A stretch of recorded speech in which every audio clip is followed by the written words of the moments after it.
Okay, welcome to the deep dive. We've got quite a bit of material here, all zooming in on one pretty electric night in New York. That's right. The 2025 Tony Awards. They happen, the awards are out, it's all done. Right, and so our job really is to unpack all this source material we've gathered, Hmm. pull out the key stuff, the big wins, the performances people were buzzing about. Uh-huh. The surprises, too. Maybe even what felt like, well, snub, according to some of these sources. Exactly. So this is basically your shortcut to getting what happened, why the sources say it matters for Broadway this year. Let's get into it, then. So where else do we start? But, the big ones. Yeah. Best musical, best play, always the headliners. Definitely. And for Best Musical this year, it was The Last Symphony. The sources are pretty clear on this win. Yeah, and the reasons seem fairly straightforward based on what's here, like what made it stand out. Totally.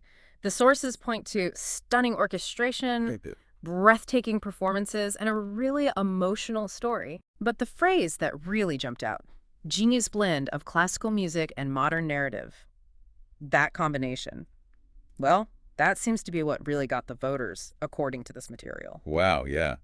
Blending those is ambitious. Pulling it off, that says something. Okay, so flipping to best play. That went to The Quiet War. It's described as a wartime drama. Right. And the sources really praised the execution. They called the tension and the dialogue, wait for it, chef's kiss. Huh. Okay, high praise, good writing, good direction. Yeah. Got it. Now, best revival of a musical. This one, the source suggests, stirred up a bit more, discussion. Rent won. It did win, yeah. And look, it's Rent, it's a classic. But the Right. source immediately asks, was it really the best revival this season? Right, because the source mentions personally polling for Sunday in the Park with George, which, it just shows that even with these awards, there's always that debate, isn't there? Different views on what really hit the mark. Exactly. Always room for discussion. Okay, let's zoom in a bit now. Yeah. The actors, the individual performances that got the nod. Sure. Let's dive into those acting categories. Starting with Best Leading Actor in a Musical. That was Ethan Hawke for The Last Symphony. Yeah, and what's interesting here from the source description is the focus on his range. And maybe, the surprise that he could handle the musical demands. Yeah. They call it a powerhouse performance, and they actually stress that he can sing, plus unmatched emotional range. It really sounds like his stepping into this big musical role was, well, pretty impressive to whoever wrote this. Definitely sounds like someone really stretching and succeeding. Okay, now, Best Leading Actress in a Musical. This one definitely caused some strong feelings in the source material. Oh, absolutely. Kelly O'Hara won for the Light in the Piazza revival, and the source does say she was incredible, so that's the result. The source immediately flags what they felt was a major snub. Right. The source was clearly Team Zegler. Rachel Zegler in Sunset Boulevard. They felt she should have won, even saying she was born to play Norma Desmond. Yeah. So even though she didn't win, that viewpoint tells you just how, impactful her performance must have been for some people. It really gives you a feel for the passion, the arguments these things can spark. Okay, quick hits on the play acting winners. Sure. Best featured actor in a play, Andre de Shields for King Lear. A legend. Exactly. The source specifically mentions his age, 79, calls him a living legend. It really highlights, his incredible staying power and continued excellence. Amazing. And Best Leading Actress in a Play. Felicia Rashad for The Piano Lesson.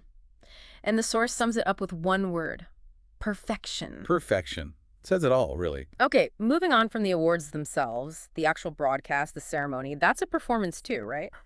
What stood out there, according to the sources? Oh, yeah, the live performances were definitely highlights. The source mentions The Last Symphony doing this. Yeah. Huge 15-minute medley. 15 minutes. Yeah. And the reaction described, they wept. Just straight up weeping. It was the orchestration, the vocals, choreography. Apparently it all just built into this incredibly powerful moment. Okay, wow. And then there was the Rent moment, too. Oh, yeah. Bringing out the original cast. For Seasons of Love. That must have hit hard for fans. You bet. The source says they just lost it. Like, full-on ugly crying. It just shows you that connection to history, that nostalgia. Yeah. It can be so potent, It really taps into something deep about Broadway's legacy. Totally. And the host, we should mention the host, Ariana DeBose, back again. And the source absolutely loved her, said she killed it. Nice. Her opening number, the skits, Yeah. all described as flawless. The source even compared her to Neil Patrick Harris. Like, she's becoming the new go-to Tony's host, which, yeah, that's pretty high praise for handling that gig. That's huge praise, yeah. Yeah. She must have really commanded the stage. All right, let's pivot to the stuff maybe people didn't see coming. The snubs and surprises, always part of the story. Oh, definitely. And the biggest snub, at least according to this source, it's pretty jaw-dropping, actually. The Great Gatsby. Right, jaw-dropping because... Because of the numbers. The source seems genuinely stunned. It got 7 nominations. Oh, 7. And 1. 0. Absolutely nothing. Wow. 0 for 7. Yeah. The source says they're still not over it. You can feel the disbelief, that kind of shutout. That's definitely a major takeaway from the night. Yeah, that's got to sting for that production. Any other shows the source felt maybe deserved a bit more love? Here Lies Love gets a mention. It did win 1 Tony for Best Choreography. Okay, which is great. Right. Deserved, the source says. But there's definitely a sense that maybe the show overall could have, or perhaps should have, gotten more recognition from voters. Just a feeling conveyed. Gotcha. Okay, so on the flip side, any pleasant surprises noted? Things that maybe weren't the favorites but pulled through. Yeah. Suff's winning Best Book of a Musical. That's pointed out as a pleasant surprise. Suggests maybe it wasn't the front runner in that category. Interesting. And there was a really significant historic moment this year, too, wasn't there? Yes. And this is super important, highlighted across the sources. Alex Newell's win for Into the Woods. Okay, and the historic part. They became the first non-binary performer to win a Tony, specifically for that show correction. Original source analysis mentioned Into the Woods context. We'll maintain that. It's a really big deal for representation on Broadway, and the sources made sure to emphasize that. Absolutely. That's a genuine milestone. Okay, lastly, let's touch on some of maybe the vibes, the style. Yeah. Those little moments that stick out from the ceremony itself. Sure. The visuals, the atmosphere, the red carpet always gets people talking. The source pointed out a couple of looks. Cynthia Erivo in a gold cape dress, labeled simply iconic. Nice. Can picture that. And Jonathan Groff's velvet tux just got a very definitive, yes, sometimes that's all you need. Huh. Totally. Short and sweet. Any other specific moments from the actual show? Yeah. Lin-Manuel Miranda presenting got a mention. And the source picked up on something kind of intriguing, said he was maybe low-key hinting at a new project. Ooh, interesting. Keep an eye on that one then. Definitely. And another moment that clearly resonated was Sarah Bareilles' emotional speech. Ah, yes. The source really highlighted that one. And interestingly, specified it was when Waitress won Best Revival. Now, we know Rent actually won that category. That's what we discussed earlier. But the source's memory or impression of the night strongly links Bareilles' powerful speech to a Waitress Revival win.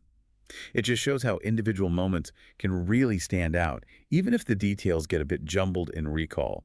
The feeling was the key thing. Yeah, exactly. That emotional impact stuck. So there you have it. That's our deep dive into the sources on the 2025 Tony Awards. We've covered the big winners, those standout performances, the bits that surprised people, and, those memorable moments. And now we'd love to hear from you, actually. If you watched or followed the Tonys, what stuck with you? What was your favorite win? Or maybe a moment that really resonated? Yeah, what did you think? We've tried to give you the clearest picture based on the materials we had. Sort of the essence of Broadway's big night. And it all comes back to that passion for live theater, right? Which the sources definitely reflect. So keep supporting it, Broadway, local theater, all of it. Definitely. And maybe just something to chew on. Looking at this year's mix, big new shows like Symphony, acclaimed plays like Quiet War, classic revivals like Rent, those historic wins. What does it all tell you, maybe, about where Broadway is right now and maybe where it's going next? Lots to think about there.